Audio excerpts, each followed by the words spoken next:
Fala, doutores! Vamos começar mais um vídeo aqui e, por favor, ajuda de todo mundo para compartilhar, dar o like e não deixa de se inscrever e apertar no sininho para todas as notificações, vídeos novos, vocês terem acesso a todo o conteúdo que a gente está fazendo com muito carinho para vocês.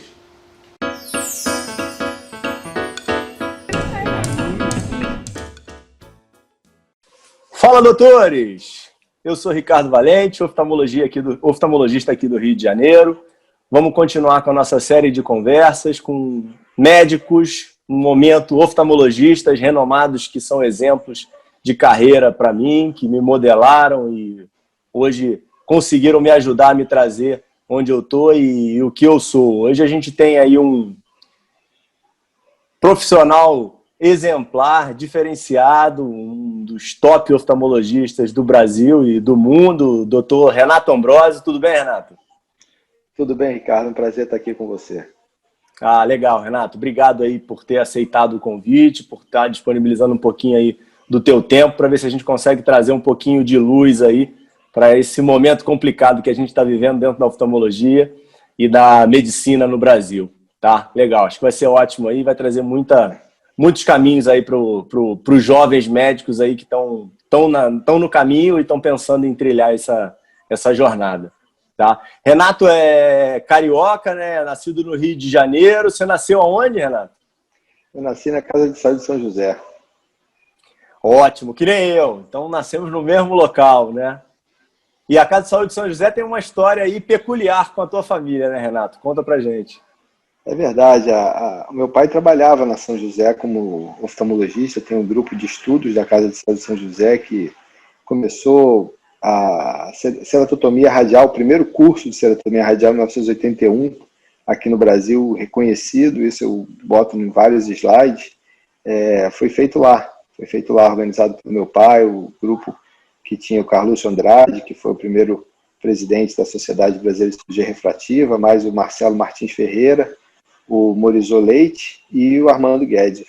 Era um grupo que realmente eu conheço desde que eu sou criança e foi o grupo que introduziu a cirurgia refrativa no Brasil. Então, eu acho que você também nasceu lá, a gente nasceu no mesmo lugar que a cirurgia refrativa nasceu aqui no Brasil. Isso é uma coisa interessante. A gente vê que mudou o hospital hoje, mudou como você acabou de falar, está mudando a medicina, está mudando toda essa parte de atenção à saúde aqui no Brasil e está numa fase de transição que é realmente muito importante que a gente reconheça o que está acontecendo e tenta se adaptar para poder fazer o que a gente gosta de fazer, que é ajudar o paciente, praticar a medicina. Você teve uma família toda dentro da medicina, né, e dentro da oftalmologia, né? Provavelmente isso te influenciou muito na escolha de carreira, né? É verdade. A brincadeira que meu pai fazia é que eu deixo ele escolher. Ele pode escolher se vai fazer retina, se vai fazer córnea, glaucoma. Essa era a escolha que eu poderia ter. Mas antes de eu entender sobre oftalmologia e a pressão para ser médico, ela não era só uma pressão, vamos dizer assim. Meu pai conversava muito sobre como a medicina foi boa para ele, porque meu pai vem de uma família que a família dele teve muita educação, mas não tinha assim uma riqueza de herança. Todos os irmãos foram muito bem educados, todos com faculdade. Eu lembro da minha avó falando com muito orgulho que todos os irmãos do meu pai fizeram faculdade e ficaram bons profissionais, mas eles tiveram que cada um fazer a vida deles dentro da sua carreira. E ele me falava muito que como a medicina foi, vamos dizer assim, uma carreira muito boa para ele. Minha mãe também, e o pai da minha mãe também era médico. Então, a gente tinha um exemplo de família muito grande e essa base realmente influenciou muito. Mas, hoje em dia, eu vejo vários colegas, às vezes, um casal, os dois oftalmologistas, e os filhos indo para outra área. E eu falo assim, olha, se ele gostar, é a melhor coisa do mundo. Mas, se realmente não for uma paixão, uma coisa que você tem identificação com a medicina, realmente não é uma carreira que você consegue lidar de uma forma, vamos dizer assim, como uma outra carreira que uma pessoa pode ser... É difícil dizer, porque eu não tenho um conhecimento tão grande de causa, mas a minha impressão é que para ser médico você tem que gostar e tem que gostar muito. Não, com certeza, concordo totalmente contigo, né? Eu acho que hoje a gente está vivendo um momento um pouquinho diferente dessa história do teus pais e até mesmo da sua história, né? Em que a formação, o curso superior era praticamente uma certeza de sucesso profissional e muitas vezes até financeiro, né? E hoje em dia, com essa globalização e muitas pessoas tendo acesso ao ensino superior, que por sinal é ótimo, né? Mas você acaba tendo uma competição muito mais difícil, né? E uma remuneração menor, né? Então, esse ponto que você tocou da paixão pela profissão, né? Porque acaba que a medicina requer muita dedicação, né? É fundamental, né? Não adianta a pessoa entrar na medicina, na oftalmologia ou em qualquer especialidade médica com o objetivo de se tornar rico, né? Porque isso hoje está muito complicado, né? Eu diria que cada vez mais difícil, mas em qualquer profissão eu acho que a riqueza monetária, financeira, ela vai ser uma consequência de um trabalho feito com paixão, com vontade, né? Eu acho que tem que ter vontade, tem que ter objetividade, tem que ter foco, tem que ter ação e certamente muita estratégia para você poder direcionar as suas energias para fazer uma coisa que seja, vamos dizer assim, de sucesso, né? Sucesso é a realização de um objetivo que vale a pena, né? Uma coisa que vale a pena, e isso é sucesso. E quando você pensa hoje na medicina e as mudanças que a gente tem conjunturais a nível nacional e talvez até internacional, essa questão da globalização, como você assim falou, e tudo que vem por trás da inteligência artificial e da tecnologia, a gente fica realmente preocupado com o futuro. Mas cada vez mais eu acho que o nosso trabalho vai ser reconhecido e necessário, isso não tem dúvida. Então tem espaço. Agora, muitas vezes você tem que se adaptar, entendeu? Então, a palavra de se reinventar, eu acho que ela cabe muito em algumas situações que a gente está vivendo até agora. Mas é aquela coisa, tem que gostar. Se você gostar, acho que o universo te ajuda a encontrar o caminho para você conseguir chegar nos seus objetivos. Quem trabalha muito normalmente tem sorte, né? Isso daí acontece dessa forma. Eu gosto daquela história que fala que sorte é quando você encontra com oportunidade e o treinamento, né? A sua capacidade, seu treinamento, encontra na oportunidade. Isso é igual a sorte, na verdade. Um pouco de sorte espontânea, né? Que é o que a gente chama de você acertar nos números da Mega Sena acumulada, isso é muita sorte, mas é uma sorte que cientificamente ela é muito rara de acontecer. A sorte que eu gosto de pensar é aquela que você junta a chance que você eventualmente tem com um preparo para você poder aproveitar essa chance. E isso acontece diariamente. Eventualmente a gente não consegue ver, mas muitas vezes a gente perde essa oportunidade e a gente fala, puxa, perdi a minha sorte. Mas na verdade não. Você ter um foco e pensar no que você quer. E se a gente consegue entender isso, eu acho que as coisas todas ficam mais fáceis. Você sempre me pareceu uma pessoa muito focada e atrás dos seus objetivos, né? Então, voltando um pouquinho aí na tua história, né? Conta um pouquinho pra gente como é que foi a tua parte acadêmica, né? Você estudou inicialmente no Colégio São Bento, né? Um colégio ultra diferenciado e com ótimos alunos e formou ótimos profissionais aí pelo Brasil. Como é que foi essa história? O São Bento é uma base que eu tenho de educação até hoje. Eu me identifico muito com a base de educação que eu tenho do São Bento. Eu saí do São Bento no segundo científico porque eu realmente... minha mãe até hoje mora aqui na Lagoa e eu já fazia encontro de jovens no Santo Agostinho, então eu tinha vários amigos e era muito mais próximo, mais prático em todos os sentidos ficar no Santo Agostinho. E eu consegui vir para o Santo Agostinho no segundo e no terceiro ano e foi a base do São Bento que me ajudou muito a não ter tanta dificuldade no Santo Agostinho. Isso talvez pudesse ter sido menos bom porque eu desfoquei um pouco naquele estudo para o vestibular e por pouco eu não passei na federal. Então, mas eu lembro que quando eu comecei a faculdade, meu pai me falou assim, a faculdade que você está, pelos amigos que ele tem, pelos residentes que ele lidava na época, ele falava que era onde tinha os melhores médicos Então, ele ficou muito contente de ter ido para a Souza Marques. Mas, durante muitos anos, a falta de uma universidade federal por trás, ela seria uma bandeira que você se identifica com aquela formação. A Souza Marques realmente foi uma faculdade muito boa, mas hoje, vamos dizer assim, eu tenho um certo lamento de não ter feito uma faculdade federal por não ter uma identificação com uma faculdade, uma universidade aqui no Rio de Janeiro. Mas Você chegou a fazer prova para fora do Rio, Renato? Desculpa te interromper. Na época da faculdade, não. Mas quando eu estava para fazer a residência, eu lembro que o meu pai ele foi muito enfático que a melhor coisa seria fazer a residência fora do Rio. Então, ele me deu algumas orientações. A última conversa que eu tive com ele no almoço, ele falou que eu tinha de fazer residência em São Paulo, lá com o Dr. Tadeu Civintal, porque ele tinha ficado encantado com os residentes do Dr. Tadeu, especificamente o Leonardo Acaixa. Ele tinha visto ele operar uma cirurgia de facomulsificação, isso na época, 1992. O Dr. Tadeu ele tinha sempre a tradição de trazer as tecnologias. E naquela época, a medicina não era tão fácil o conhecimento. Então, ele estava à frente do tempo, porque ele ia para os Estados Unidos, ele conseguia, nos Estados Unidos e na Europa, trazer as informações.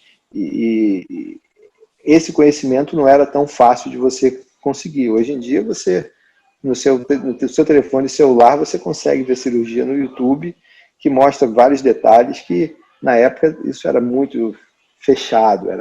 E quando ele viu o Dr. Tadeu, o esquema de treinamento, de residência, realmente ele falou, você tem que fazer residência lá. E me falava, você tem que estudar, porque a prova é muito difícil, e os amigos que o Dr. Tadeu tem, os filhos dele, ele não deixa entrar na residência se não passar na prova.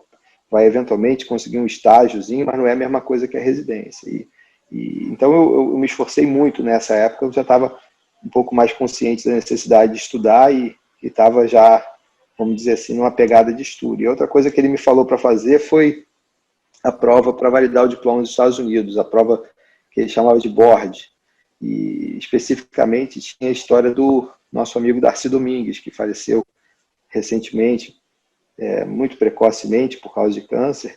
Eu sempre falei para o Darcy para o Darcy e falo para o Léo, vocês são as pessoas que mudaram a minha vida, porque o exemplo que vocês levaram para o meu pai, ele me passou isso numa época que eu precisava de escutar algumas coisas de direcionamento. Então eu estava realmente, como você falou, eu fiz um foco muito, muito específico de fazer residência com o Dr. Tadeu e me preparar para ir para fora. E a prova do SFMG, né, do Certificado de Medicina fora, ela me ajudou, na época que eu acabei a residência, eu já tinha esse certificado para poder fazer a aplicação para fazer um fellow, vamos dizer assim, oficial. E depois a gente acabou entendendo que esse fellow poderia ter sido feito até sem essa prova. Eu tinha alguns bons exemplos. O André Gomes, que é um colega que faz retina lá em São Paulo, ficou muitos anos na Califórnia e fez um treinamento cirúrgico com muita propriedade, sem ter feito esse tipo de prova. Agora, ele ficaria eventualmente limitado se ele quisesse fazer a carreira profissional dele fora da universidade onde ele fez o treinamento. Tanto é que depois que eu terminei o fellow, eu consegui que outras pessoas fossem para o fellow com situações parecidas com a minha, para poder fazer o treinamento, mesmo sem ter a prova. O primeiro deles foi o Marcelo Vieira Neto, que hoje é um dos colegas mais bem-sucedidos que tem na cirurgia refrativa no Brasil. Então, deixa eu contextualizar um pouquinho essa tua história, que você foi para o teu curso nos Estados Unidos, mas que eu acho importante da gente tocar no assunto, né? Você, durante a faculdade de medicina, teve algum momento de dúvida em relação à não escolha da oftalmologia? E já engatando numa segunda pergunta, como é que foi o fatídico episódio aí, né, da perda do teu pai durante a faculdade, né? Como é que foi isso para você? Como é que gerou a frustração ou alguma revolta? Como é que foi isso para você? Essa revolta não é uma revolta, mas é um pesar que nunca vai acabar, né? Mas a primeira pergunta é mais fácil. Você perguntou sobre a dúvida de fazer oftalmologia ou não. E eu tinha certeza que eu não ia fazer oftalmologia. Ah, é mesmo? Tinha certeza. Eu ia ver meu pai trabalhar no consultório, aquele negócio que é melhor, um ou dois, eu achava aquele troço ridiculamente chato. Até hoje eu acho, né? Mas... E, e eu falava, eu não quero fazer... Eu acho que o olho era muito pequeno na minha cabeça para mim, né? E hoje eu acho que o segmento anterior já está grande demais. Mas naquela época eu comecei a gostar de medicina e eu comecei a fazer estágio na emergência, eu queria fazer medicina intensiva, queria aprender medicina interna, né? Eu tinha um grupo de clínica que tinha um professor que era muito bom, ele influenciou muita gente, o Gama, professor Gama. E depois eu nunca mais tive contato com ele. A gente escuta falar, mas era uma pessoa que realmente influenciou muito a gente na faculdade, pelo conhecimento dele, pela capacidade dele de entender o sistema do corpo humano e fazer uma avaliação clínica e uma decisão clínica, fazer uma conduta clínica. Esse raciocínio é um raciocínio realmente apaixonante quando você se depara com esse mundo. E eu até sinto muita saudade dessa época, vou ser muito sincero.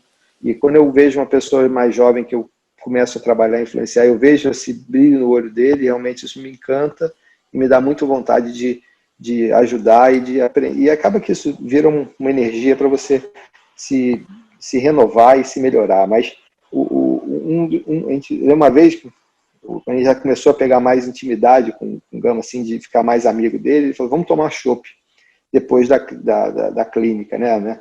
Aí ele, mas você quer fazer oftalmologia? Eu lembro disso até hoje. Foi o maior elogio que eu tive durante a faculdade. Vai ser uma perda para a medicina se você fizer oftalmologia. Isso ficou na minha cabeça e os meus colegas que escutaram isso, eles botaram isso como se fosse, vamos dizer assim, era uma brincadeira que a gente falava. E eu decidi fazer oftalmologia num congresso de oftalmologia depois que meu pai faleceu. Meu pai faleceu, eu ainda tinha certeza que eu não ia fazer oftalmologia. E aí o congresso no Rui Cunha, lá na Bahia, eu fui e comecei a ver oftalmologia como se fosse uma... Você estava em que ano, Renato? Meu pai faleceu, foi em janeiro de 94, ia começar o 5º ano.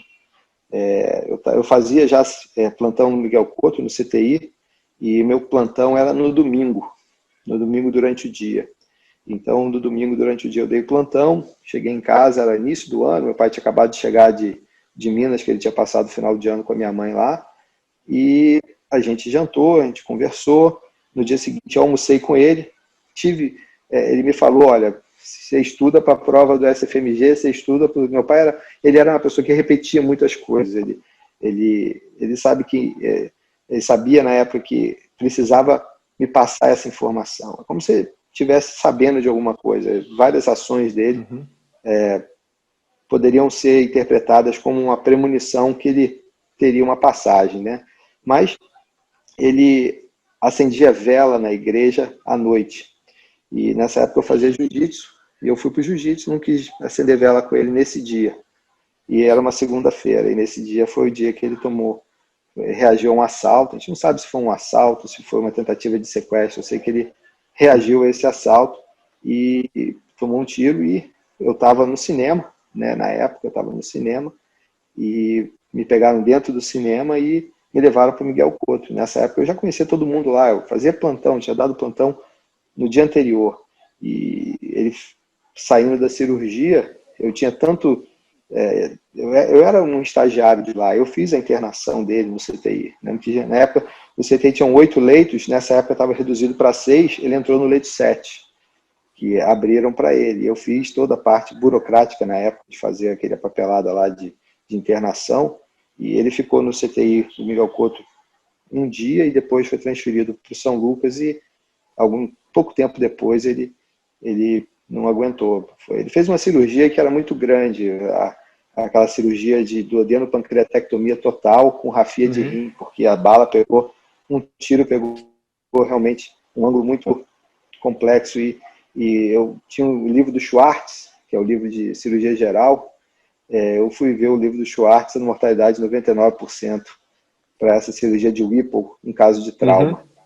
Então eu falei, eu já imaginava, mas eu tinha uma esperança, porque meu tio, o irmão mais novo do meu pai, ele teria me falado uma vez, ele é uma pessoa muito espiritualizada, ele me falou que a gente teria eventualmente uma missão a cumprir dentro da medicina. Então, eu tinha essa esperança que ele não ia embora desse jeito, mas talvez eu acho que o tio estava certo, não estava errado, mas isso não é uma forma, vamos dizer assim, fácil da gente entender dessa necessidade. Mas logo depois disso, eu continuei dando plantão no Miguel Couto. Eu lembro que foi o ano da Copa, o Brasil ganhou a Copa, e nessa época Estados Unidos, eu estava... a Copa dos Estados Unidos, que o Brasil ganhou. E o Brasil todo estava muito bem. Então, você via, vamos dizer assim, uma coisa muito positiva no Brasil. E isso me ajudou, de alguma forma, para ter força para estudar para a prova dos Estados Unidos, né? Eu lembro que a gente fez um grupo de estudos que estudava toda semana e eu conseguia força de tocar minha vida. Minha mãe realmente... você começou as provas na faculdade? No quinto ano, Que legal. Nessa época, as provas eram muito difíceis. Não existia internet. Zero. Não tinha nem computador. Ninguém tinha computador nessa época. Tinha que ir para lá fazer a prova? Não, você tinha um lugar em Copacabana que você ia, que era uma fundação Fulbright, que era o prédio do IBEU, que tinha os documentos para você aplicar. E você mandava isso por correio. Demorava 1, 2 semanas e você recebia uma confirmação que eles receberam. Para você pagar a prova, que é uma prova cara, era muito difícil, porque você tinha que arrumar uma pessoa que tinha um cheque internacional para poder fazer. E eu lembro que eu consegui uma pessoa, ela pagou o cheque, pagou para um monte de gente. Eu acho que umas 5 pessoas que estavam fazendo a prova junto, que a gente estudou. Mas, na passagem de ano de 94 para 95, minha mãe e meu irmão, a gente fez uma viagem, foi para os Estados Unidos para fazer uma viagem bem bacana. E nessa viagem eu tive chance de comprar alguns livros. Esses livros que não vendiam aqui no Brasil, né? Esses livros ajudaram muito para preparar. E depois, quando eu fui para São Paulo para fazer prova de residência, eu vi que a livraria lá de São Paulo tinha 10 vezes mais oportunidade de livro. Eu comecei a ver que São Paulo era outro país. A diferença de você sentir saindo da prova dos livros médicos, né? Então, eu fiz a prova para São Paulo também muito focado que eu queria fazer lá, mas eu tive de fazer um ano de aeronáutica, né? Então eu fiquei aqui no Rio em 96, que foi o ano que eu me formei em 95, eu fiquei um ano de aeronáutica e consegui conciliar com a residência do Souza Guiar, que eu tinha ido muito bem nas provas, então eu tinha ponto na época era uma prova que misturava todo mundo, eu acho que era a SUSEMI, a SUSEMI no Rio e FESP em São Paulo, exatamente.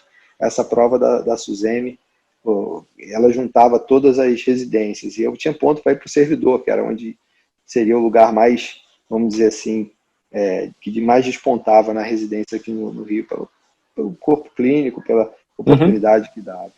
Mas eu acho que a melhor coisa que eu fiz foi ter largado tudo aqui no Rio e encarado ir para São Paulo, porque a residência que eu fiz, ela me deu uma base de oftalmologia muito boa, e eu só posso, vamos dizer assim, agradecer ao Dr. Tadeu e todo mundo do instituto dele pela oportunidade que eu tive na residência. Você, então, infelizmente, né, depois do evento, do desastre que aconteceu na família de vocês, você focou mais e teve a certeza de fazer a oftalmologia? Você pode considerar que depois disso te deu mais força ou foi uma construção? Não, foi uma construção. Na verdade, eu vi que eu não ia fazer oftalmologia, porque eu imaginava que eu ia fazer oftalmologia de alguma forma, porque o meu pai ia acabar me convencendo e tudo. A minha mãe continuou trabalhando com a clínica e realmente a minha mãe foi uma heroína nessa época. Até hoje ela é uma pessoa muito forte, mas nessa época realmente foi uma época que toda a família estava muito abalada e ela conseguiu segurar, vamos dizer assim, as pontas de uma forma muito heróica, muito digna. E o meu irmão era novo, estava começando a faculdade de medicina e ele acabou, vamos dizer assim, terminando a faculdade bem e depois foi fazer residência aqui no Rio, depois foi para São Paulo fazer retina. Mas eu decidi fazer oftalmologia no segundo trimestre do 6º ano. Eu lembro que eu comecei a fazer o CTI no final do segundo trimestre. Eu estava há 1 ano e meio já como estagiário lá no Miguel Couto, isso já dá para você um certo, vamos dizer assim, estágio de pessoa mais experiente, né? Isso era uma coisa muito boa, mas quando eu fui num congresso de oftalmologia que o meu pai tinha sido homenageado pelo Rui Cunha, na Bahia, e é um congresso que era uma festa muito boa, eu tinha um amigo que morava na cidade lá em Ilhéus, onde foi o congresso, e foi um congresso muito, muito bacana do ponto de vista de lazer. E o nome do congresso é Oftalmologia e Lazer, e todo mundo misturava oftalmologia lazer ou laser, né? Uhum. Que é com Z, mas era lazer mesmo. E nesse congresso eu tive chance de ver algumas pessoas. Uma delas foi o Francisco Lima, que é um colega que faz glaucoma lá em Goiânia, e eu fiquei impressionado como esse cara jovem daquele jeito, estava na piscina comigo, estava dando aula ali com tanta propriedade, uma coisa tão bacana. E realmente eu falei, eu quero fazer oftalmologia. Eu gostava de comprar livro, fui naquele stand de livro do congresso e comprei um monte de coisa de oftalmologia, comprei meu Kansky nessa oportunidade. Meu Kansky eu comprei exatamente nessa oportunidade. E na época eu fazia enfermaria de clínica, que era uma enfermaria que tinha muita AIDS, então eu comprei também um livro de manifestações oculares da AIDS. Uhum. E aí quando eu falava com os amigos do meu pai, que vieram, eu falei, e aí, como é que você está decidindo oftalmologia? Eu mostrava o livro de AIDS, eu falei, isso aí não serve para nada. Você não comprou nenhum de catarata, não? Não, eu quero estudar isso aqui, fundo de olho. Mas foi bom ter estudado essa parte de medicina interna, ter essa base, antes de ir para a especialidade de córnea, cirurgia refrativa, porque isso faz você ser, vamos dizer assim, ter uma base, literalmente, para você poder construir alguma coisa assim. Até hoje eu vejo que quando você vê um paciente de doença externa, quando você tem uma base de entender um pouco mais de antibiótico, isso tudo te dá uma segurança um pouquinho maior. E o segmento anterior também acabou sendo conduzido pela história do teu pai, ou dentro da residência você tinha mais acesso e foi interessante, você ficou encantado? Como é que foi isso? Aí foi um pouco o Dr. Tadeu, né? O Dr. Tadeu, que era a parte mais forte dele, a gente começou a participar de alguns trabalhos, né, para trazer para os congressos do que a gente chama Brascas hoje, né? Na verdade, tinha um colega americano que era o Jack Singer, ele já chamava o congresso de Brascas desde 1998. Eu lembro dele falando que no congresso que dá Brascas, esse aqui é a Brascas, vocês estão na Brascas, lá nos Estados Unidos é Ascas, aqui é Brascas. E hoje a gente tem a Sociedade Unida de Catarata e Refrativa, né? Até participei bastante dessa junção, mas nesses congressos, mandando esses trabalhos para os congressos, foi que eu decidi, eu vou fazer segmento anterior e vou fazer córnea, e vou fazer cirurgia refrativa. Mas antes de fazer cirurgia refrativa, eu fiz o fellow de córnea, para poder pegar uma base de córnea antes de fazer a parte de cirurgia refrativa, que era justamente o que lá no Instituto do Dr. Tadeu tinha maior diferencial, que tinha um banco de olhos, tinha um transplante. Então, quando eu fui para os Estados Unidos... Você fez o fellow de córnea aqui no Rio? Aqui no Rio, perdão. Em São Paulo? Você fez fellow de córnea antes de ir para os Estados Unidos? Isso, com o Dr. Tadeu. Nessa época era o melhor lugar para fazer córnea. Não sabia. O Banco de Olhos de Sorocaba estava começando a despontar e realmente o Dr. Tadeu tinha uma oportunidade muito grande de cirurgia. E isso foi muito bom. E quando eu fui para os Estados Unidos, eu fiz córnea e cirurgia refrativa, mas lá na Universidade de Washington, onde eu fiquei, o departamento de córnea era bom, mas o grande diferencial era o volume maior de cirurgia refrativa. E pesquisa, foi muito bom também. O teu pai não chegou a estudar fora não, né, Renato? Dos Estados Unidos, né? Então, eu lembro quando eu era muito pequeno, meu pai indo com a minha mãe para os Estados Unidos, esse meu tio, que é o irmão dele mais novo, foi como intérprete. E ele foi como intérprete porque ele já tinha, por coincidência, depois eu soube que ele foi para os Estados Unidos para fazer o curso de marketing dele na Universidade de Washington. Foi a mesma universidade que eu fui, em Seattle. Isso foi realmente uma coincidência que eu achei muito interessante. Ele até me falou que ele conheceu a minha tia lá. Isso é uma história que eu acho fantástica, que é uma coincidência que não é coincidência, mas o meu pai não falava inglês. O inglês dele era muito ruim. Eu lembro dele estudava inglês todo dia, toda semana ia lá a teacher, que era no final do dia, a gente jantava, ela chegava e ele ficava tendo aula de inglês com a minha mãe e com ela. E eu, de vez em quando, ficava escutando na sala e achava engraçado, porque ele estava aprendendo inglês e o inglês que eu tinha um pouquinho do colégio já era um pouquinho mais, vamos dizer assim, ele tinha muita dificuldade com a língua, mas era uma coisa que, vamos dizer assim, é até mais, a dificuldade era muito maior, porque a informação não era tão disponível, não existia essa coisa de internet, YouTube que a gente tem hoje, que facilita muito. Você tinha de se inscrever no congresso por carta. Depois, quando o fax chegou, eu lembro das pessoas indo lá em casa para mandar fax. A pessoa ia lá em casa, e aí, tudo bem? Você veio aqui para passar um fax? Pô, claro, pode usar o fax aqui. Era uma coisa assim que a gente... Minhas filhas que nasceram já com o iPad na mão, elas nunca vão entender essa fase. Né? Eu lembro que o celular que chegou, meu pai tinha um celular, era um trambolho, era um tijolo grande, caríssimo. Você recebia uma ligação, você pagava. Era tão doido o negócio, se você recebesse uma ligação, você pagava. Então ninguém atendia a ligação do celular, você só usava para ligar quando tinha uma emergência. E tinha o Teletrim, que era aquele negócio de bip, que a gente usava também para que você tinha de responder. E geralmente respondia do telefone fixo mesmo. Mas ele não teve chance de estudar fora, mas ele aprendeu cirurgia refrativa, trouxe a cirurgia refrativa junto com a minha mãe desse curso que eles fizeram em 1980. Eu lembro que a gente era pequeno, ficando com meus tios, e eles viajando, ficaram 45 dias fora. E eu lembro que eu gostava muito, que minha mãe trazia muito presente quando voltava. Mas você já tinha um inglês mais forte quando você foi para Seattle? Porque, pelo menos o lado da oftalmologia, provavelmente você já era bem seguro, né? A tua residência, e depois o fellow de córnea, deve ter te dado uma formação muito boa em que você tinha uma certa segurança e não era um qualquer quando chegou lá em Seattle, né?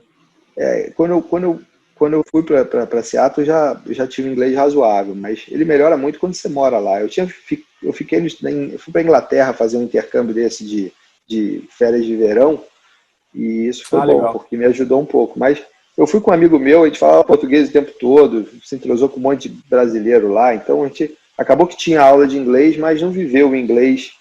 Teve uma experiência de viver numa casa de família inglesa, etc., mas viver mesmo a língua não foi essa coisa que poderia ser. Mas hoje em dia eu penso que a melhor forma de você aprender inglês é você morando fora. É melhor. Mas hoje em dia você tem também as séries que você vê na televisão.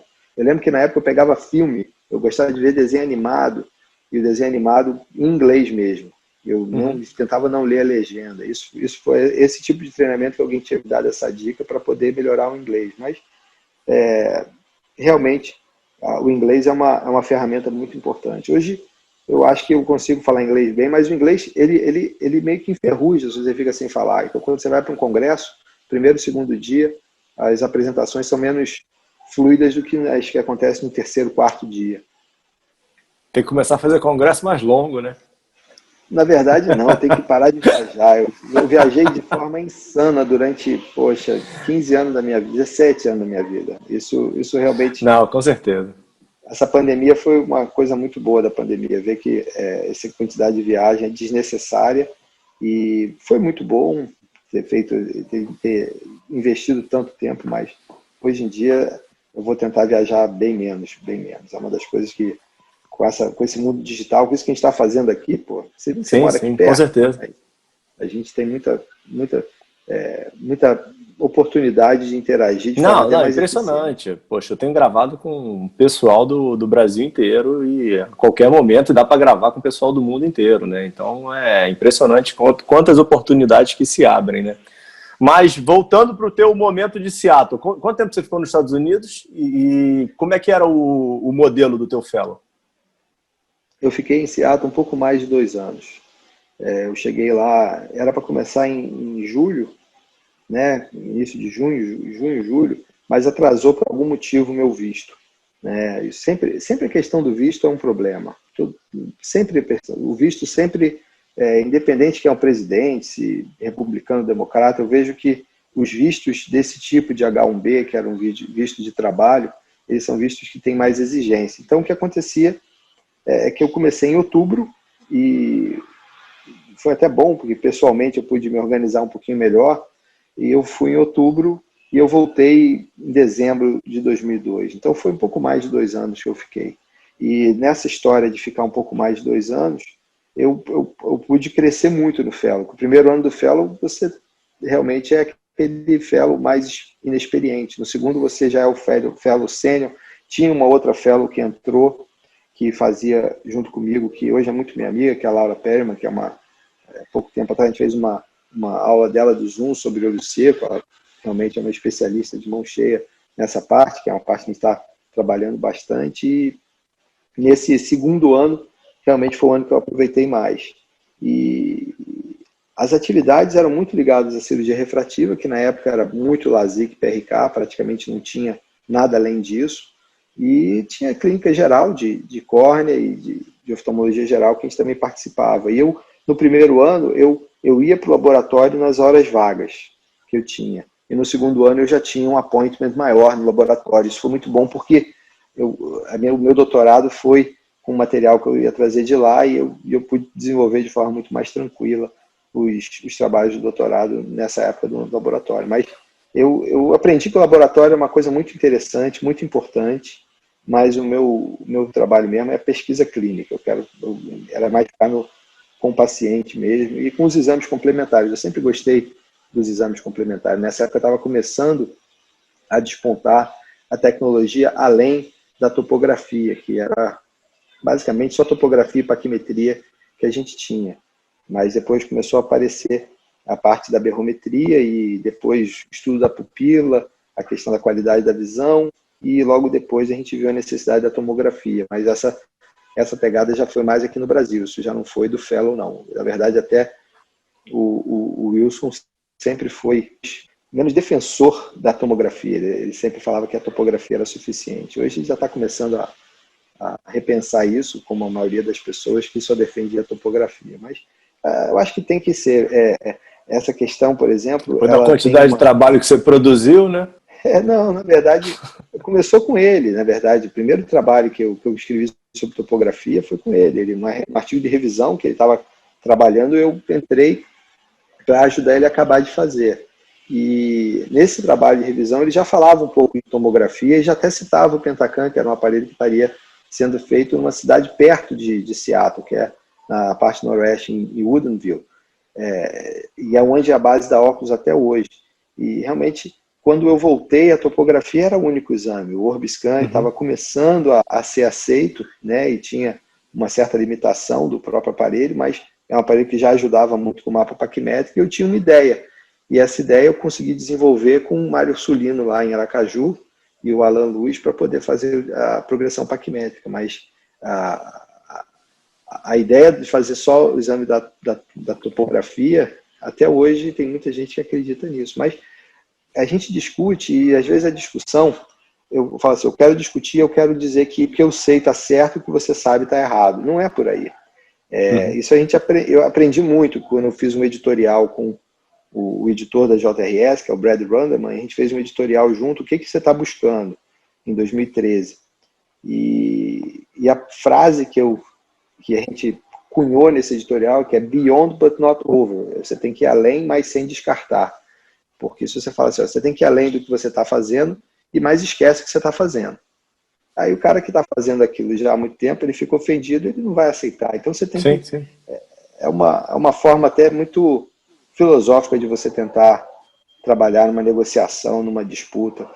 E às vezes não é fácil, porque você fica emocionalmente envolvido, mas quando você consegue ver isso dessa forma, tudo fica mais, vamos dizer assim, aceitável e realmente todo mundo evolui de forma mais rápida. Muito legal isso, é verdade, faz sentido.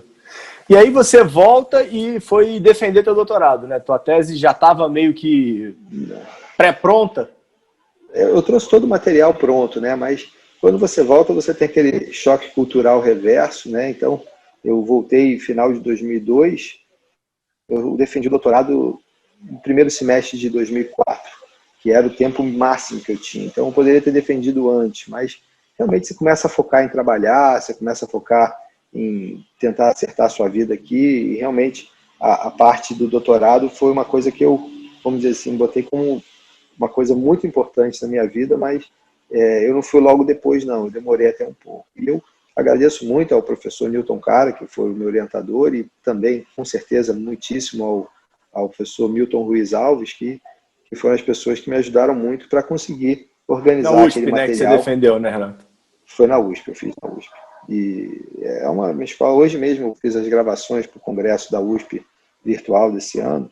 E eu trabalho, colaborar com a USP é sempre um prazer. Na verdade, as duas universidades de São Paulo, a USP e a Unifesp, elas sempre me acolheram muito bem. Eu sempre tenho muitos amigos lá e a gente aqui no Rio tem que tentar se espelhar para poder fazer uma universidade que poder, para colaborar, não para competir. Na verdade, a competição ela não é a vibração boa. A vibração é de criação, é de evolução, sem competitividade. Mas aqui no Rio a gente tem muito caminho para melhorar na parte da universidade. A gente está aqui na Unirio, na Universidade Federal do Estado do Rio, a gente está começando com uma pós-graduação que está realmente sendo muito interessante. Já tem um trabalho que foi defendido há pouco tempo sobre educação do paciente em cirurgia reparativa.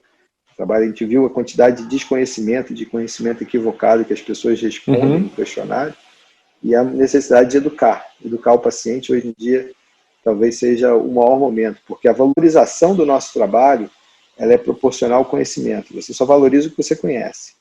E se a gente consegue promover a educação, não precisa de fazer aquele marketing sedutor, aquele marketing de vislumbrar, de mostrar, de mensagem sublimiar, se você hipnotizar a pessoa com aquelas imagens, aquelas coisas. Na verdade, você não precisa disso. Precisa de conhecimento, precisa de informação. Não, e aí você volta depois de defender, né? Estava trabalhando, você volta em 2002, aí em 2004 você defende, provavelmente você estava dando muita aula, né? Poxa, sendo muito requisitado para tudo. E como é que foi a criação do grupo de estudos que você bolou aí para montar, para trazer um pouco de força aí para o Rio? Como é que foi isso? Então, eu tinha, uma das coisas que eu escutava dos amigos, isso não foi o meu pai que falou, não, mas as pessoas com quem eu conversava, eles davam aqueles conselhos: ó, Renato, você vai para os Estados Unidos, arruma um jeito de trazer alguma coisa nova para cá. Um exame, uma técnica cirúrgica, alguma coisa que vai te ajudar. E você via vários colegas, um trouxe um aparelho de fazer exame de retina de um jeito, o outro trouxe o topógrafo em si. Então, várias pessoas trouxeram tecnologia, você via esses caras, vamos dizer assim, bem-sucedidos naquele momento. Então, eu tinha isso na cabeça. Então, quando eu fui, eu até queria trazer o confocal. Era o exame que eu tinha na cabeça com o conhecimento que eu tinha em 99, que o confocal ia resolver todos os problemas da córnea, que você fazia biópsia em vivo, ia saber se era bactéria, fungo. Mas depois eu vi que o confocal não era, vamos dizer assim, estudei muito, até pouco tempo eu usava, mas é um aparelho muito bom, mas não é aquele aparelho que traz isso. Depois, quando veio o Wavefront, aí eu falei, não, é por aí que eu quero trabalhar. O Wavefront, me identifiquei muito. Então, tinha a história do piloto americano que fez a cirurgia de LASIK, ficou com 20/15 de visão e não podia mais pilotar por causa da pupila grande, a aberração que ele tinha, não conseguia deixar ele pilotar. E ele ganhou $4 milhões de uma indenização baseada na pupila dele. E tudo isso a gente viu acontecer e viu os detalhes dos detalhes de todos os aspectos desse caso.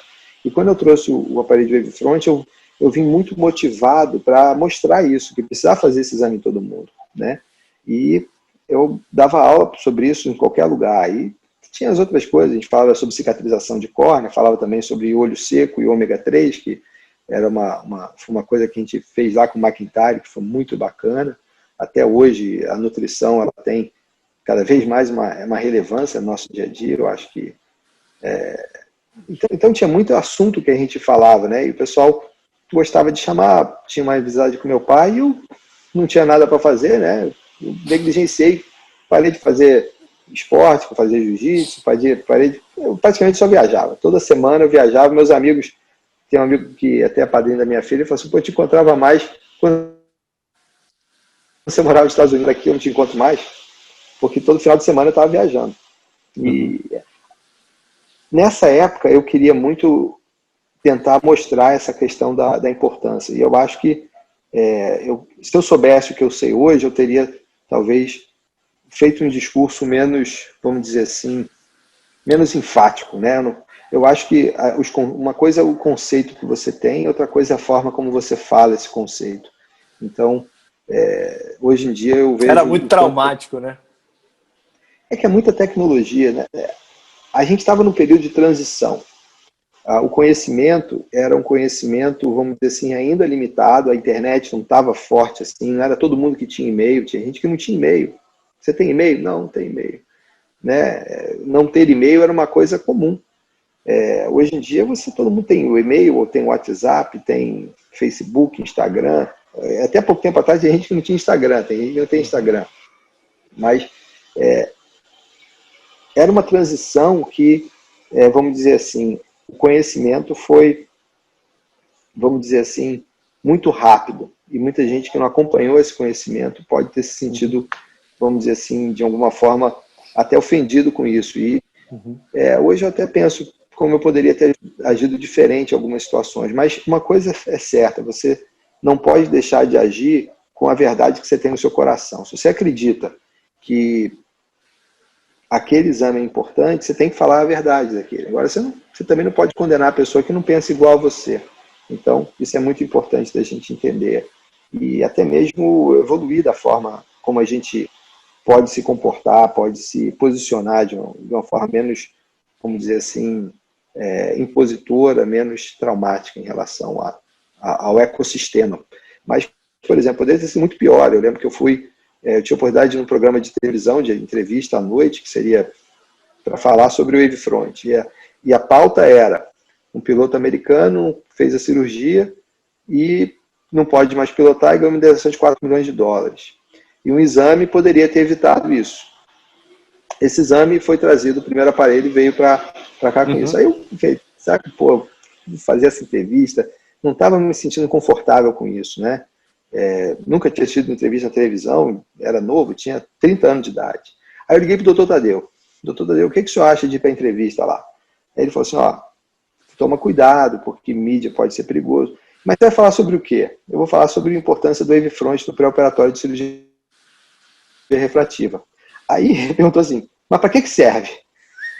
Quando ele perguntou para que serve, eu falei, meu professor não está ainda consciente disso, como é que eu vou falar isso para o público todo, entendeu? Nesse dia eu dei o estalo que eu não podia estar fazendo isso. Então eu mudei a cabeça toda para, vamos dizer assim, vamos tentar educar os colegas, entendeu? Vamos dar aula em congresso, vamos escrever livro, vamos escrever artigo. E realmente muito motivado com isso. E muita gente viu essa situação como uma forma de, vamos dizer assim, esse cara está querendo inventar moda para poder se tirar algum proveito promoção disso. Né? Não é uma coisa... Eu acho até que hoje em dia, quando alguém chega para mim e fala, por exemplo, há uns 5 anos atrás, eu estava andando no congresso e eu estava num stand assim, interessante sobre o negócio de genética. O cara falou assim, você faz LASIK? Eu falo, faço LASIK. Você precisa fazer esse exame, porque se você não fizer esse exame, você pode cegar os seus pacientes. Eu falei, que exame é esse? Fiquei interessado. E era um exame para ver distrofia de Avelino. Na época só via distrofia de Avelino. E eu tinha visto um caso de distrofia de Avelino, e na época eu já tinha uma boa experiência em córnea. Eu falo, olha, você pode me chamar de Mr. Screening, mas se você quer um teste genético para você detectar um problema, vamos detectar ceratocone, mas isso não é fácil. E eu estou dando esse exemplo para mostrar que não é todo teste que aparece, que tem uma grande promoção, que a gente tem que abraçar e tem que fazer em todo mundo, porque o que eles cobravam na época o teste é basicamente o valor do honorário aqui no Brasil, entendeu?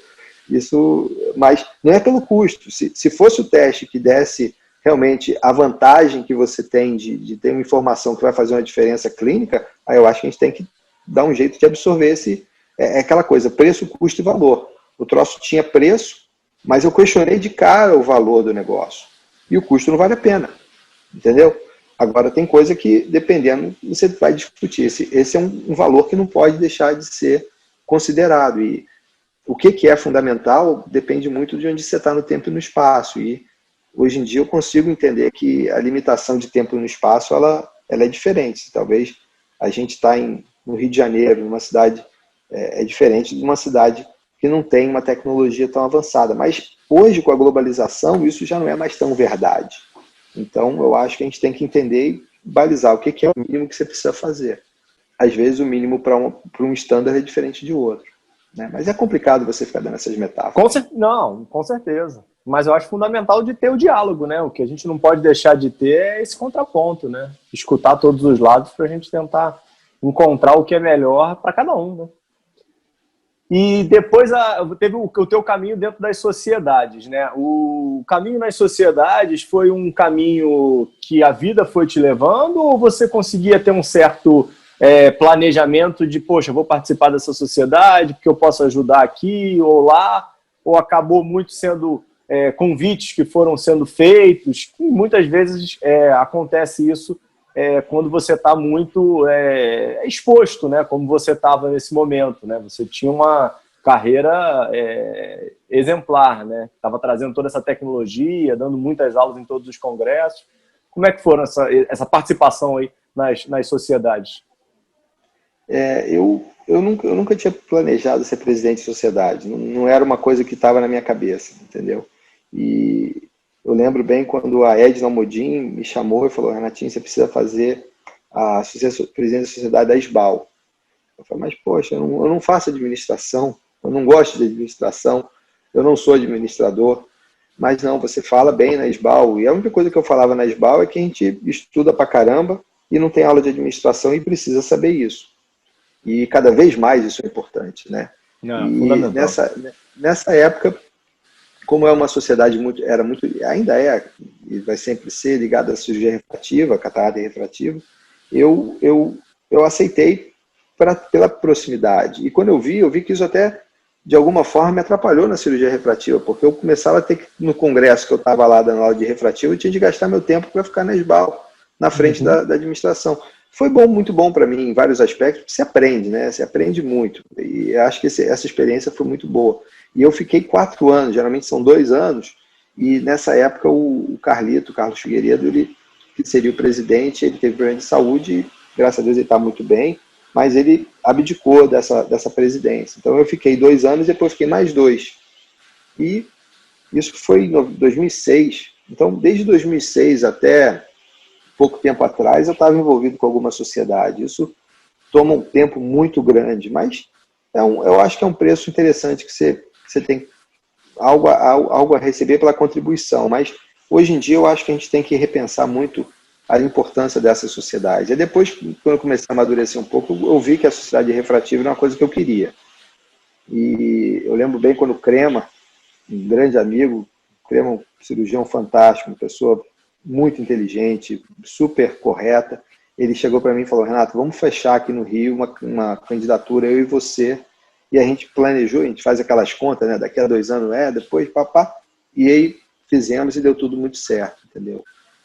Então a gente fechou essa candidatura. E por uma questão assim de coincidência, isso foi coincidência, que o ritmo da evolução da sociedade de juntar foi que caiu com a gente. Foi quando estava realmente aguda a questão da necessidade de juntar a catarata com a refrativa, e foi feita uma operação de incorporação. A catarata entrou dentro da refrativa e a gente fez a BCCR.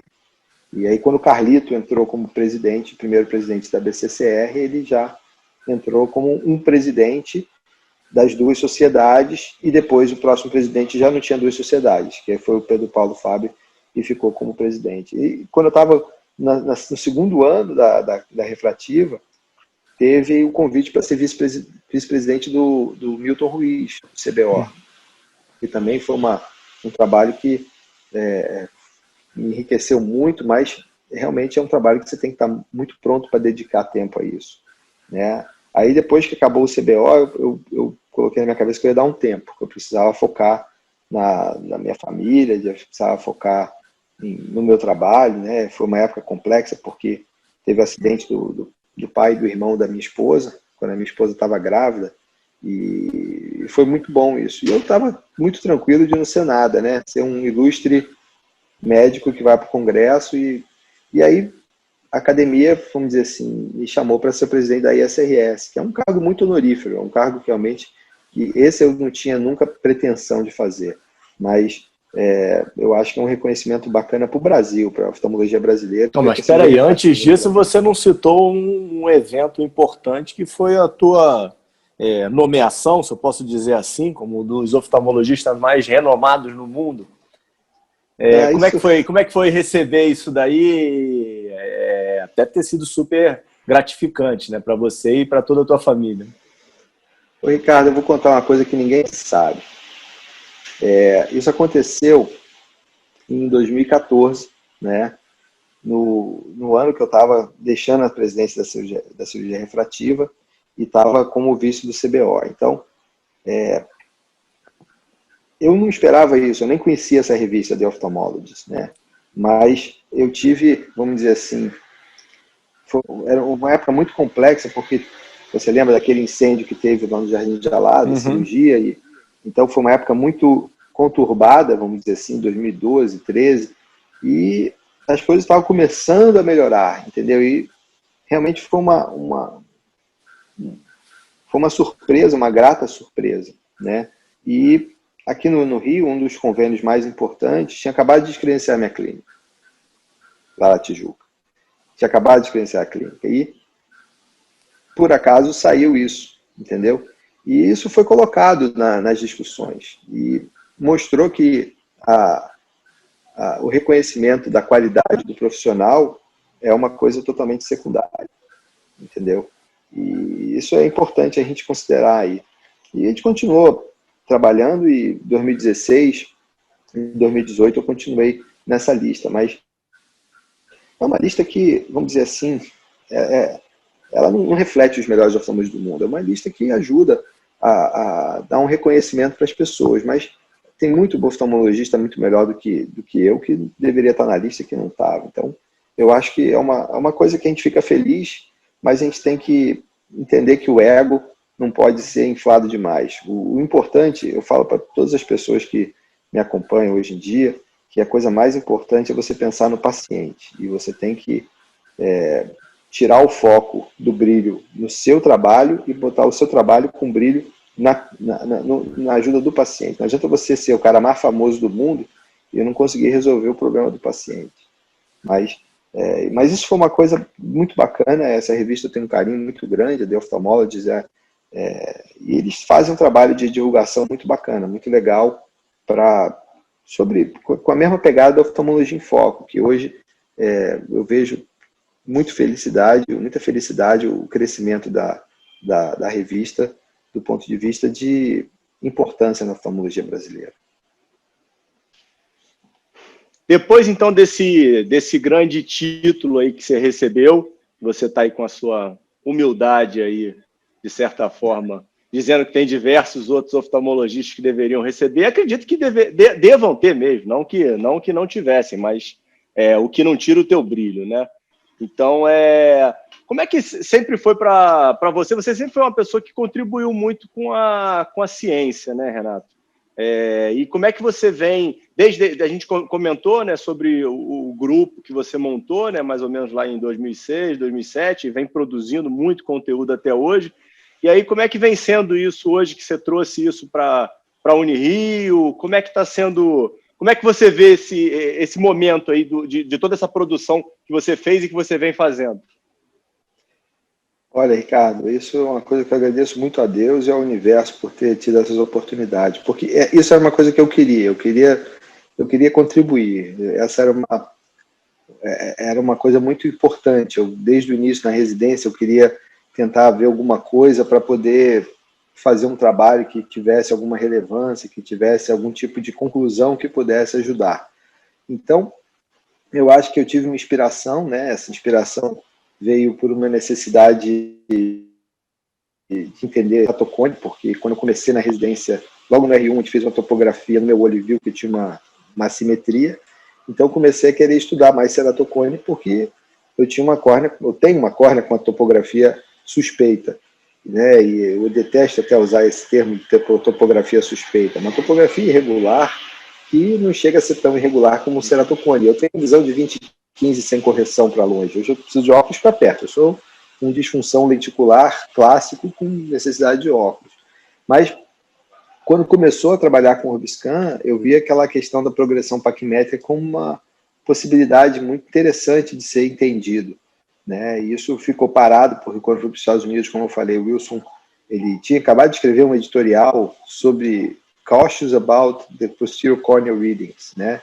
E alguns anos depois eu estava me associando cientificamente com a pessoa que fala da elevação posterior, que é o Michael Belli.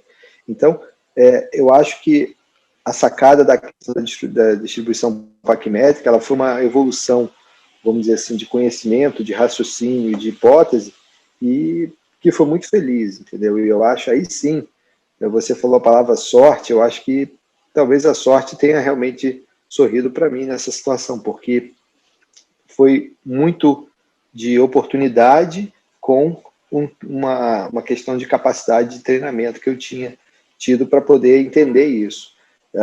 Aí depois veio a questão da biomecânica, né? O Canrobel Oliveira, por exemplo, eu tive muita influência dele, ele é um dos melhores amigos do meu pai, ele sempre me tratou muito bem como sobrinho, eu tenho um carinho muito grande por ele.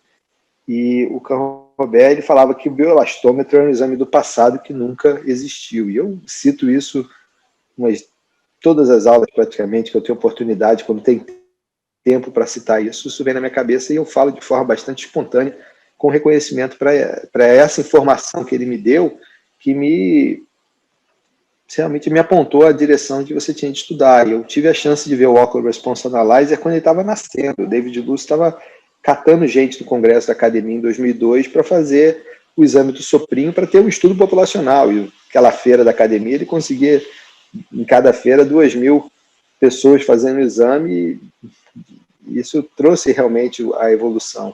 E a histerese veio, e depois o grupo de estudo tomografia e biomecânica, o pessoal da Alemanha escutava muito o que eu falava e desenvolveu o Corvis muito com esse conceito da ideia de juntar o Pentacan com Corvis, com Ora. E hoje o Corvis, a inteligência artificial veio com colaboração com o João Marcelo Lira e com o Aidan Machado, vieram as teses de doutorado do Bruno, depois do Alan, depois do Bernardo, agora da Marcela, e é uma tese, um legado que vai continuando, isso é muito, muito bacana. E realmente esse trabalho de contribuir é uma das coisas que mais me deixa, vamos dizer assim, feliz com o resultado desse esforço todo de você continuar fazendo cientificamente, que não é fácil você trabalhar com ciência nesse ecossistema todo que a gente vive. Você sempre foi muito otimista dentro dessa tese, né? Você acreditava que ia dar certo quando você começou lá com aqueles trabalhos com o Alan? Porque essa parte é muito legal, né? Depois que a gente vê o negócio dando certo, parece que é simples, né? Mas o início de vocês foi... Não foi fácil, não. Foi tudo manual, né? O Alan, ele era estudante de medicina, né? E ele estava no último ano da faculdade de medicina, ele começou a fazer os negócios manuais, entendeu? Eu comecei até a ficar, pô, esse troço aí, ele tem que estudar para fazer a residência, né? E eu sou realmente muito otimista. O Brasil estava perdendo de 5-0 no primeiro tempo, eu estava torcendo para o Brasil quando começou o segundo tempo. E se você lembra, para o segundo tempo, ele começou atacando, o goleiro fazendo cada defesa, eu achava que dava para virar, entendeu? Então eu sou otimista, eu sou muito otimista, mas eu sou também um pouco realista. Depois que tomou o 6º gol, já não estava muito mais, vamos dizer assim, acreditado, não. Mas eu tinha a hipótese era muito forte, entendeu? A progressão paquimétrica era uma hipótese muito forte. Eu tinha preocupação se a gente ia ter sensibilidade com aquele exame para ver a diferença. Mas logo quando ele começou a mandar aqueles gráficos, a gente começou a plotar as curvas, realmente a diferença era muito grande. E isso foi muito interessante, porque quando eu mostrei isso para Bausch Lomb na época, Bausch Lomb falou, vamos colocar você como consultor, etc., e dava um jeito de comprar lâmina para o Ransatome para poder pagar o aparelho, com comodato e tal. E eu fui para o Congresso da Academia. Esse congresso foi em 2003.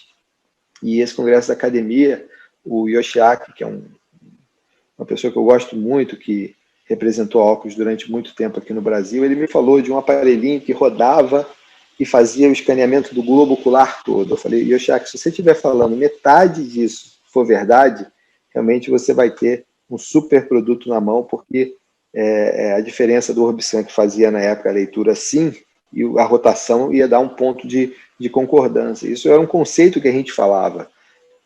E quando eu vi o aparelho lá na academia, eu falei, olha, eu vou ficar com esse aparelho mesmo. Na época, era um investimento muito grande, né? E eu lembro que a gente tinha 1 ano atrás, na época, feito bastante investimento com tecnologia, com protopógrafo, microscópio especular, que hoje é um investimento relativamente simples, mas na época o dólar estava 4-1, e foi quando eu voltei dos Estados Unidos, e a minha mãe falou assim, ó, agora você já tem seu dinheiro, você vai ter que ir sozinho. Eu falei, então tá bom. Eu encarei e certamente eu não me arrependo, porque quando a gente trouxe o primeiro aparelho de Pentacam, né, o trabalho já estava pronto e o meu acordo com eles era que a gente ia implementar. Todo dia no congresso eu fui lá conversar com eles, fiz logo uma relação de amizade com eles. Eu conheci o RD, o chefe do RD, que é o André Scheinmiller, que é uma pessoa muito inteligente. Ele veio aqui em casa já 2 vezes. E é uma pessoa que, vamos dizer assim, realmente fez uma contribuição muito grande para a oftalmologia. Ele é uma pessoa muito reservada, né? E todo o trabalho de desenvolvimento e pesquisa, ele é lento e ele tem agendas diferentes. E eu tenho que respeitar, às vezes, o tempo deles de fazer esse desenvolvimento. Mas foi uma coisa muito bacana. E realmente ela continua até hoje. Essa semana eu fiz um call com várias pessoas sobre algum desenvolvimento que a gente está tendo de desdobramento do Corvis para fazer a biomecânica, integrar mais ainda com a tomografia, para você ver o estadiamento do ceratocone. E, enfim, isso tem muita coisa a desenvolver. Realmente isso mostra que a gente tem que ficar mais nesse planeta. Tem mais o que fazer nesse planeta, além de ver minhas filhas crescer e desenvolver muita coisa ainda nessa parte. E na questão financeira, Renato, você sempre foi muito ligado à parte acadêmica, né? Sempre deu muitas aulas em congressos, e isso, obviamente, que te tira do consultório e reduz a quantidade cirúrgica. Você sempre conseguiu conciliar isso e adquirir o ganho financeiro que você almejava, ou você tinha que escolher um lado ou outro? Olha, tem uma frase do Paulo César Fontes, que foi uma pessoa também que foi muito, muito importante na minha vida, que me deu muito apoio, me abraçou como sócio, praticamente me tratou me tratou como filho, né? E eu sou muito grato a ele também. Ele me falava uma coisa muito importante, que eu ganho mais do que eu preciso e menos do que eu mereço. Ele tem várias frases de efeito muito importantes, e essa é uma frase que eu lembro muito dele. Mas um conceito interessante que eu até coloquei muito isso na época do doutorado do Bernardo Lopes, que tinha muitas ações que a gente faz na vida, que é to bring the bread to the table. É o trabalho que você traz o pão para casa. E tem muitas coisas que você faz que não é para trazer o pão para casa, é para você botar figura na parede, para você botar uma foto na parede. E as duas coisas são importantes. Você tem que ter um reconhecimento, você tem que ter uma satisfação com a sua profissão, com a sua carreira, mas você não pode colocar essa vaidade como a primeira coisa. A gente vive num planeta, numa sociedade capitalista, e eu tenho 2 filhas, eu quero dar o de melhor para elas. Elas falam, papai, vamos para a Disney. E você pensa, pô, realmente eu tenho que trabalhar para poder. E a gente tem que dar educação também, para elas valorizarem isso, para não achar que tudo é fácil, tudo é banal. E isso realmente não é uma coisa fácil. A gente tem que ter muita energia mental e devoção para poder fazer isso, educar e aproveitar esse tempo com os filhos. Mas eu não posso reclamar da vida, não. Eu sou muito grato. Mas se você me perguntasse há um tempo atrás o que eu queria, se eu tivesse a lâmpada do Aladim aqui, eu ia te dizer que eu quero ter certeza de um objetivo, do que eu posso, preciso e devo fazer. Eu sou muito cuidadoso com esses 3 verbos: pode, precisa e deve. O que eu posso fazer, mas o que eu preciso, o que eu devo fazer. Eu estou sempre pensando nessa combinação de conceitos. Mas hoje eu diria para você que eu sei o que eu quero, mas se eu tivesse o gênio aqui, eu ia pedir para ele para poder trabalhar com menos preocupação com a parte financeira, porque quando começa uma situação tipo o que aconteceu esse ano da pandemia, você tem várias responsabilidades, e isso traz uma certa insegurança. Mas certamente a gente tem que agradecer a Deus, porque o universo tem sido muito generoso comigo. Mas existe um conceito de abundância que você não precisa ter.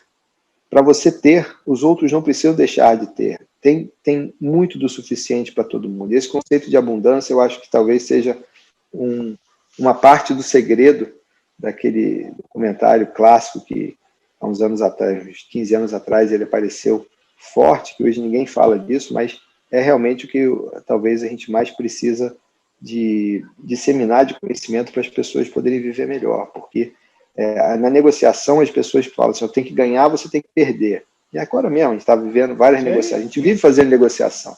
Então, para um ganhar, o outro tem que perder. Na verdade, não precisa, você pode ter um ganha-ganha, só que tem que ser uma mentalidade menos competitiva e mais criativa. E isso, muitas vezes, é um desafio, principalmente por quando as outras pessoas e as pessoas eventualmente mais fortes numa relação que você tem, elas estão numa mentalidade mais competitiva. Então, você tem que estar trabalhando de uma forma muito honesta consigo mesmo, o que você precisa, o que você pode, o que você quer fazer. Mas a parte financeira, ela não é fácil, porque a gente vive com custos muito altos, a tecnologia é muito alta, né? O custo da tecnologia. E volta para aquela história, preço, custo e valor. Será que essa tecnologia que tem um custo alto é um preço que vale a pena, uma necessidade mesmo? E muitas vezes você fala, pô, já que é uma necessidade, o custo alto, como é que a gente tem que fazer? A gente tem que realmente juntar as forças. É aquele conceito que eu gosto demais, que é o dividir para conquistar, eu falo muito nisso. Existem duas frases, quem não conta, não conta, e dividir para conquistar, que você pode interpretar de formas bem diferentes, né? Quando eu falo dividir para conquistar, para o Paolo Vinciguerra, que é um italiano casca grossa, vamos dizer assim, é um cara muito... ele fala dividir para conquistar, é um conceito que eu não gosto, porque o Império Romano dividia os povos para ganhar as guerras. É a cabeça. Eu falo, não, dividir para conquistar não é só isso, você quebrar os pedaços do cristalino para você comer. Eu tenho 10, vamos dividir, eu vou te dar 5, para depois eu ficar com 8 e você ficar com 8 também. Entendeu? É um dividir para multiplicar, né? E isso é muito interessante, que não é dividir e enfraquecer, é dividir para fortalecer. E a outra coisa que você pensa que no nosso dia a dia, a gente tem que ajudar o outro. Ajudar o paciente, ajudar um colega. O conceito de você esconder o jogo, eu não vou ensinar isso para ele não, porque o cara vai aprender, daqui a pouco ele está competindo comigo, vai estar... Eu acho completamente equivocado. Eu acho que é ajudar... Quando eu ensino, eu aprendo mais. Tem aquela história que um provérbio chinês, quando eu escuto, eu esqueço. Quando eu vejo, eu lembro. Agora, quando eu ensino, eu aprendo. Eu aprendo e isso passa a ser parte de mim, incorpora e eu consigo evoluir nesse negócio. Então, ensinar é uma coisa boa. Ensinar, você aprende da forma que realmente deve ser aprendido. Então, para você aprender de verdade, você tem que estar ensinando. Maravilha, doutor Renato. Me diz um negócio, para a gente finalizar. Renato em 2025, 5 anos para frente, qual é o caminho? A certeza é que só podem te chamar para dar aula online, isso daí eu já percebi. Vou viajar muito menos, vou tentar viajar curtindo um pouco mais, né? Levar a família de uma forma, vamos dizer assim, para poder curtir um pouco essas viagens. Mas 2025, tem alguns planos na parte profissional aqui, estar trabalhando numa clínica mais forte. Eu acho que você tem que dividir para conquistar, e tem outra coisa, tem que se unir para sobreviver. É um pouquinho antítese, mas bem diferente. Verdade, você tem que dividir para conquistar, mas você tem que se unir e eventualmente se fortalecer com essas uniões, com essas parcerias, e sem essa mentalidade competitiva, mas mentalidade criativa. Então eu gostaria de estar, eu imagino que vou estar com um grupo trabalhando junto com um grupo mais forte, não vou estar tão isolado. Espero ter, vamos dizer assim, uma relação ótima com as minhas filhas, vendo-as crescer. Elas vão estar realmente já numa fase já de mocinha, e eu fico encantado só de pensar nisso, dia a dia que elas crescem.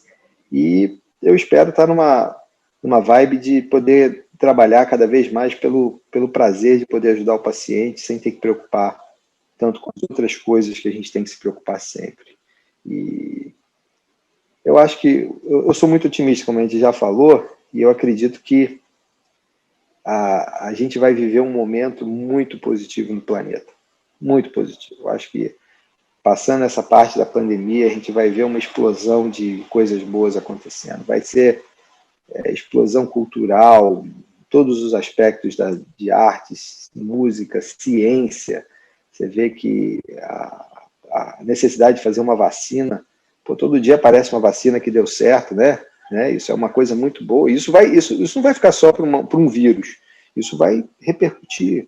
Eu acho que eu passei por um problema, uma fase de autocrescimento, com uma pegada de autocrescimento, de você estudar, de você querer correr atrás de coisas, que eu só estudava oftalmologia, só li oftalmologia. Hoje eu leio oftalmologia ainda, até bastante, mais até do que eu li antes, porque você tem mais tempo em casa, e a gente vai estar num planeta que as pessoas vão estar melhor, mas a gente precisa evoluir, a gente tem que ter consciência da necessidade de evoluir, e a gente evolui com sofrimento, ou então com a educação, com conhecimento. E a gente está hoje passando por uma fase de sofrimento muito grande. A doença está do nosso lado, entendeu? Cada vez mais você vê pessoas doentes do seu lado. Uma das técnicas que trabalha comigo está internada. A gente fica preocupadíssimo com o que vai acontecer. A gente fica preocupado com a gente ficar doente, com minha sogra, com minha mãe, o marido da minha mãe, pessoas que já são mais velhas, que teoricamente estão num grupo de risco. Então, a gente vai passar por isso. Eu acho que as coisas vão melhorar e os próximos 2, 3 anos vão ser anos que a gente vai ter muito crescimento. E a oftalmologia brasileira é muito promissora, porque a gente tem realmente um país muito rico, um país fantástico, e se a gente conseguir acertar um pouco mais as nossas lideranças, tudo vai ficar muito bom. Professor Renato, perfeito. Obrigado aí pelo teu tempo. Pede desculpa para as meninas aí, para a Renata. Tá? Vai aproveitar aí com elas. É um prazer, Ricardo. Tudo de bom. Parabéns aí pelo seu trabalho. Muito sucesso. Tá bom. Legal. Um abraço, Renato. Tchau, tchau. Abração. Tchau, tchau.